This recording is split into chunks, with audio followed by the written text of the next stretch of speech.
What constitutes sex education and the grade in which it's taught varies greatly in America. And this year is shaping up to set a record for legislative proposals that are mostly aimed at restricting the teaching of the subject in schools. Ali Rogan has more on the increasingly complicated nature of sex education. The Centers for Disease Control defines quality sexual education as medically accurate, developmentally appropriate, and culturally relevant content that promotes healthy sexual development. But only 3 states require comprehensive sex education to be taught in all schools. 17 states provide abstinence-only sex education. And so far this year, at least 135 bills pertaining to sexual education have been introduced or are in place nationally, a majority of which would place restrictions on sexual education in public schools. That's according to an analysis by the nonprofit organization Sexuality Information and Education Council of the United States. Sarah Flowers is Vice President of Education at Planned Parenthood Federation of America, a nonprofit organization that provides reproductive and sexual health care and sexual education in the United States and globally. Dr. Flowers, thank you so much for being here. First of all, when we think about comprehensive sex education, what does that look like?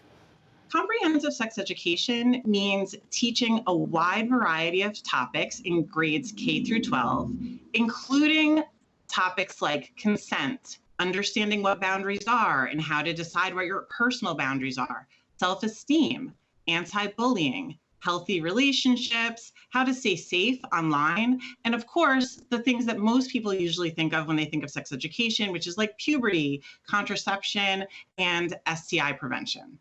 There's also a wealth of research that shows that kids who get this sort of comprehensive sex education and start in elementary school, build on those skills through middle and high school, are more likely to foster healthy relationships, have better social emotional skills, respect sexual and gender diversity, and prevent unintended pregnancy and STI transmission when they do become sexually active.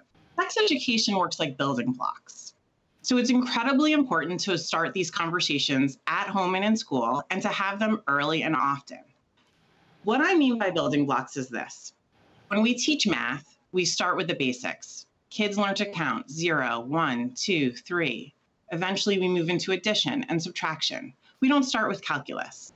So for a topic like consent, if you're a small child, you understand that you don't want someone to take your truck without asking. In elementary school, consent covers topics like how to ask before taking a snack from someone else's lunchbox, or how to respect another person's decision not to want to be hugged.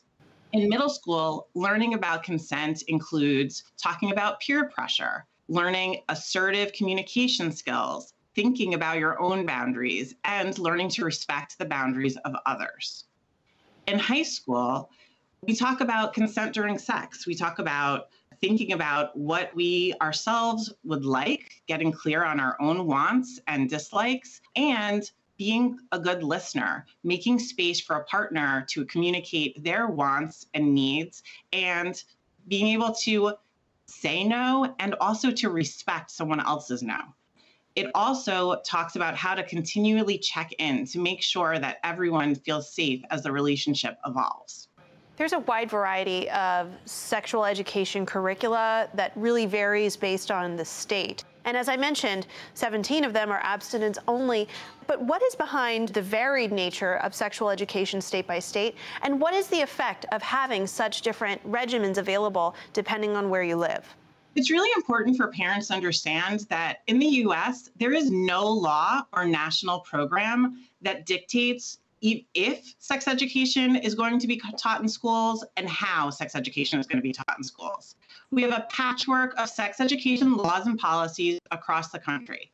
So instead, decisions about sex education are left up to states and school districts.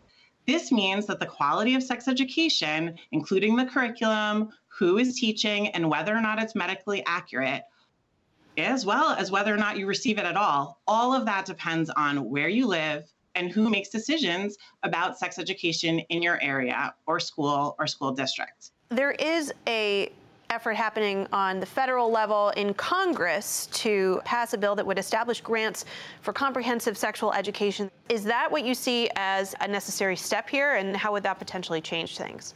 It would absolutely be a necessary step.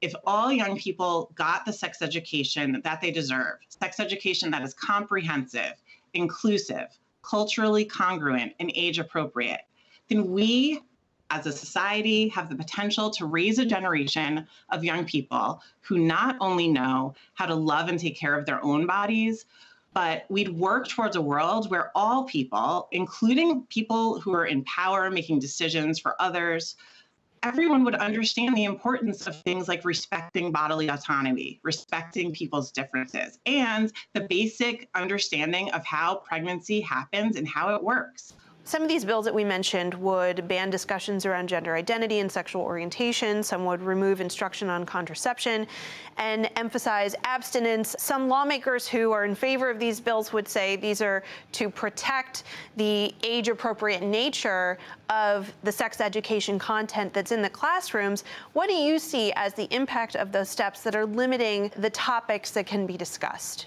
It's really important to understand that sex education is under attack. And it is under attack by the same groups that are trying to ban books, stop trans youth from being able to play sports or use the bathroom that they need, and the same groups that are trying to ban teaching accurate history. The bans are all connected, and it tells us that these groups are actually working to exert power and control our kids. They are not trying to keep kids safe and healthy. Parents can do something about these bans. You can start by finding out what's currently taught in your kid's school, and if it's not sufficient, ask for better. Now, we did mention that there are people who live in states and communities where sex education is not permitted to be taught in schools. In those areas, parents and families can reach out to their local Planned Parenthood to find out if their education department can connect you with sex education programs. Sex education can happen on after-school programs and on weekends. It doesn't have to happen in schools. Sarah Flowers, Vice President of Education at Planned Parenthood Federation of America. Thank you so much for being here. Thank you so much for having me.